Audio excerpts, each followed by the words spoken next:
Hello, स्वागत है आप सभी का मेरे YouTube चैनल स्कूल ट्यूशन गुरुजी में। आज हम बात करेंगे कार्यपत्रक 55 की, जो कि 13 नवंबर के लिए जारी किया गया। ये कक्षा 10 का विज्ञान विषय का कार्यपत्रक है। यहाँ बच्चे अपने नाम लिखेंगे और यहाँ अपने कक्षा अध्यापक का नाम लिखेंगे। हमारा पाठ चल रहा है आपकी पाठ्य पुस्तक का पाठ 10, जिसका नाम है प्रकाश, परावर्तन तथा अपवर्तन। और आज हम पढ़ेंगे अवतल व उत्तल दर्पण द्वारा प्रतिबिंब के रेखा चित्र बनाना। पिछली बार हमने जाना था, समझा था कि कैसे कुछ बेसिक नियमों को जानकर हम किसी रेखा चित्र को, यानी प्रतिबिंब के किसी रेखा चित्र को बना सकते हैं। उन्हीं का उपयोग, लगभग कुछ ही उन्हीं के बेसिक नियमों का उपयोग करते हुए आज हम इन चित्रों को बनाएंगे बच्चों, और समझेंगे कि कैसे ये हमारे लिए दैनिक जीवन में भी उपयोगी हैं। चलिए तो देखते हैं, जानते हैं, समझते हैं कि आपके कार्यपत्रक में आज क्या लिखा गया है, क्या समझाया गया बच्चों। चलिए, तो जब आप कार्यपत्र को देखेंगे तो आपको अवतल दर्पण के 6 प्रतिबिंब के रेखाचित्र मिलेंगे देखने को, और उसी के नीचे आपको एक छोटी सी टेबल मिलेगी जिसके द्वारा ये समझाया गया है कि कैसे किसी खास स्थिति पर वस्तु को रखने से प्रतिबिंब बनेगा, कैसा बनेगा और किस प्रकृति का प्रतिबिंब बनेगा। ठीक है बच्चों। और नीचे उत्तल दर्पण के बारे में बताया गया है। तो पहले जानते हैं अवतल दर्पण के बारे में बच्चों। तो अवतल दर्पण की चीजें क्या दी है पहले समझ लेते हैं। टेबल में चीजें दी है, वस्तु की स्थिति कहाँ पे है, तो प्रतिबिंब कहाँ बनेगा, प्रतिबिंब का आकार कैसा होगा और प्रतिबिंब की प्रकृति कैसी होगी बच्चों। तो जब हम सबसे पहली चित्र के बारे में देखेंगे तो ये कह रहा है कि प्रतिबिंब में वस्तु की स्थिति है अनंत पे, तो प्रतिबिंब बनेगा F पे, यानी फोकस पे, जो कि अत्यधिक छोटा और बिंदु आकार का होगा, वास्तविक एवं उल्टा होगा। बच्चों एक चीज और समझ लीजिएगा, इसमें खास बात यह है कि एक स्थिति है जहां पे, यानी कि प्रतिबिंब अगर P और F के बीच में बना हो तो दर्पण के पीछे बनेगा, बड़ा बनेगा और आभासी एवं उल्टा बनेगा, सीधा बनेगा। बाकी सब स्थितियों में प्रतिबिंब जो बनेगा वो वास्तविक एवं उल्टा बनेगा। तो ये ही एक ऐसा एक्सेप्शनल केस है जो कि आपको याद रखना है, जिसके बारे में कई बार पूछा जा सकता है। ये आपको मैं बता रहा हूँ ताकि आप याद रख सकें बच्चों। तो आइए जरा अपने चित्र पे आते हैं। अब एक बिल्कुल सीधी भाषा में समझिए कि हमारी जो वस्तु है, ये ऑब्जेक्ट है, वो कहीं बहुत दूर रखा हुआ है। तो वहां से रोशनी पड़ी, ये यहाँ आई और नीचे चली गई।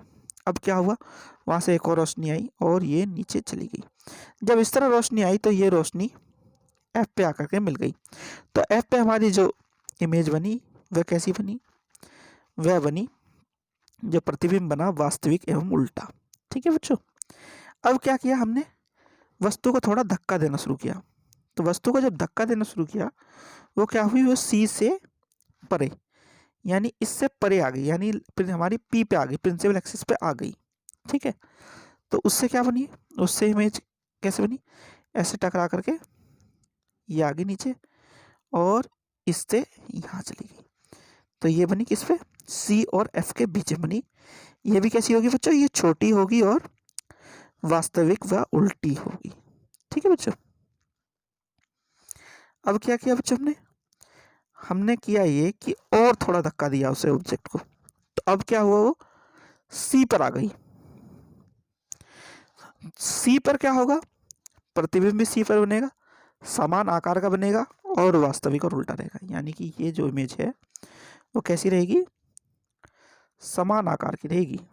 ये यहाँ से ऐसे टकराई, ऐसे चली गई और फिर इधर से चकर गई, और ये दोनों जब टकराई इस तरीके से तो ये एक साथ बन गई। ठीक है बच्चों। अब इसे और धक्का दिया थोड़ा सा, तो हमने पहुंचा दी इमेज कहाँ, ऑब्जेक्ट कहाँ पहुंचा दिया, C और F के बीच में। तो C और F के बीच में जब बनेगी ये इमेज, ये नीचे पीछे बनेगी, जाकर के बड़े आकार की बनेगी और C से परे बनेगी, C से पीछे बनेगी। अब आगे क्या किया बच्चों, हमने आगे इसे और आगे ले गए और अब पहुंचा दिया हमने F पे ऑब्जेक्ट। तो जब F पे पहुंचा दिया बच्चों, तो ऑब्जेक्ट की जो इमेज बनेगी वो कैसी बनेगी, पीछे की साइड में, ये पीछे की साइड में चली जाएगी रेखाएं, ठीक है। अब जब इसे और आगे करेंगे यानी P और F के बीच में ले आएंगे, यानी P और F के बीच में आ गई ऑब्जेक्ट, तो ये कैसी बनेगी बच्चों, ये दर्पण के पीछे बनेगी और बड़ी बनेगी, आभासी व सीधी बनेगी, ठीक है बच्चों। तो ये तो बात हुई किसकी बच्चों, अवतल की। अब जरा बात करते हैं उत्तल की। तो जो उत्तल दर्पण है बच्चों, उसे हम वाहनों में इस्तेमाल करते हैं, और उसका कारण ये है इस्तेमाल करने का कि वह एक काफ़ी बड़े एरिया को कवर करते हुए छोटे रूप में उसे दिखा देता है। इसमें जो उत्तल दर्पण में जो प्रतिबिंब बनेंगे या रेखा चित्र के माध्यम से जो हम प्रतिबिंब बनाएंगे, वो दोनों को दोनों आभासी और सीधे होंगे, चाहे वस्तु अनंत पे हो या अनंत और दर्पण के बीच में हो। तो प्रतिबिंब जो बनेगा वो कैसा बनेगा, दर्पण के पीछे ही बनेगा, अत्यधिक छोटे आकार का और बिंदु आकार का ही होगा। दोनों ही कंडीशन देख लीजिए आप चाहे तो, ये आई इन्फिनिटी से रेखा है और ये पीछे इधर की साइड में मिलती चली जाएंगी, ठीक है बच्चों। इसमें भी यही होगा। तो ये क्या बात हुई बच्चों, ये तो आपकी दर्पण की बात हुई। अब जरा प्रश्नोत्तर देख लेते हैं। पहला प्रश्न है, वाहन में उत्तल दर्पण का प्रयोग क्यों किया जाता है। तो अभी मैंने बताया वाहनों में उत्तल दर्पण का प्रयोग इसलिए किया जाता है क्योंकि ये काफ़ी बड़े एरिया को कवर करते हुए उन्हें छोटे से जो टुकड़े में भी काफ़ी बड़े एरिया को दिखा देता है कि वाहनों की स्थिति कैसी है, इसलिए इसका उपयोग किया जाता है बच्चों। अगला है, एक छात्र वस्तु के समान आकार तथा वास्तविक प्रतिबिंब प्राप्त करने के लिए कौन सा दर्पण प्रयोग करेगा तथा इस व्यवस्था का रेखा चित्र बनाइए। तो अभी हमने पढ़ा था कि उत्तल दर्पण में जब सी स्थिति पे वस्तु को रखा जाए तो वस्तु का प्रतिबिंब जो बनेगा वो समान आकार का बनेगा, वास्तविक बनेगा, और इसका रेखा चित्र वाला है ये वाला बच्चों, ये वाला रेखा चित्र है हमारा, ठीक है बच्चों। अगला प्रश्न है, अवतल दर्पण की फोकस दूरी ज्ञात करने के लिए क्रियाकल्प लिखिए। तो अवतल दर्पण की फोकस दूरी ज्ञात करने के लिए क्रियाकलाप जो लिखना है उसमें करना क्या है बच्चों, एक आपको उदाहरण दे देता हूं मैं, वैसे आपका प्रैक्टिकल का क्वेश्चन है। इसमें करना यह है आपको कि जब आप लैब में जाएंगे तब आपको देखने को मिलेगा एक टेबल होती है, उस पर से रोड सी लगी रहती है जिसे बोलते हैं प्रिंसिपल एक्सिस। तो उस पर मोमबत्ती को एक जगह फिट करते हैं कि यहाँ मोमबत्ती जलेगी, एक जगह लेंस को फिट कर लेंगे, हम यहाँ पे लेंस फिट कर देंगे। तो जब हम पोजीशन डिफाइन करेंगे बच्चों, यानी जैसे कि ये वाला ये लिया मैंने तीसरा नंबर कि हमने सी पे रखी, तो वो क्या बनेगी, इमेज नीचे की साइड में ही बनेगी, ठीक है ना। तो वो कैसे बनेगी, वो ऐसे बनेगी कि नीचे एक हम टुकड़ा लगाएंगे सफ़ेद, जिससे कि वो इमेज बन सके, ठीक है, ताकि वो इमेज आ सके बनी हुई हमारे पास।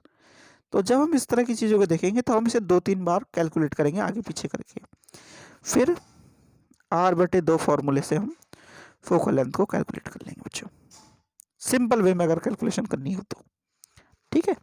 तो बच्चों ये होगी आपकी वर्कशीट कंप्लीट और वीडियो भी। आशा करता हूँ आपको वीडियो अच्छी लगी होगी। अगर वीडियो अच्छी लगी हो तो चैनल को सब्सक्राइब करें, वीडियो को लाइक करें, शेयर करें। Thank you.